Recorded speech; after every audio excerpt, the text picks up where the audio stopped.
Ashudora doshiki nuba bro thangnai dema angno shisha chaye kuinang gradi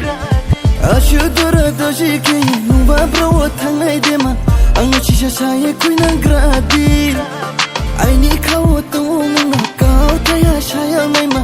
aba kono knaye nu thang gradi No ole apana kopi shaye phai mi se la apana lama o bera phai mi se No ole apana kopi shaye phai mi se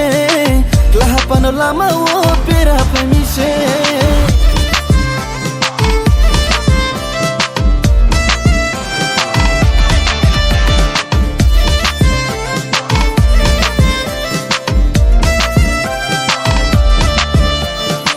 Shikaloma tonge thanimba ainim khani kono imchini namo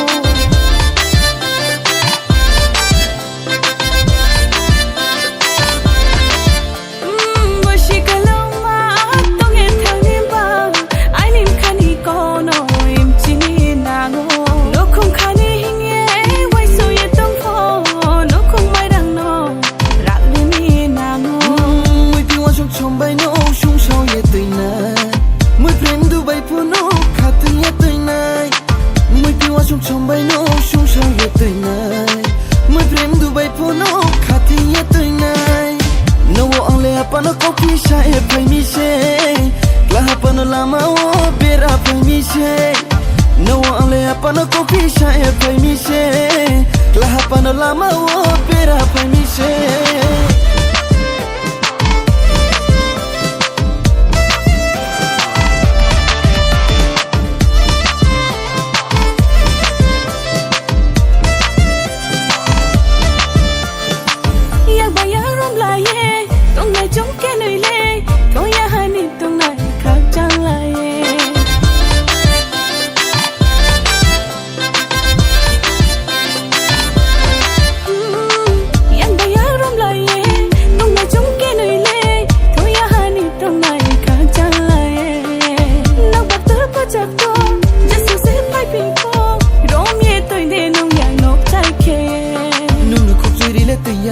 Nung no maya kise tui nai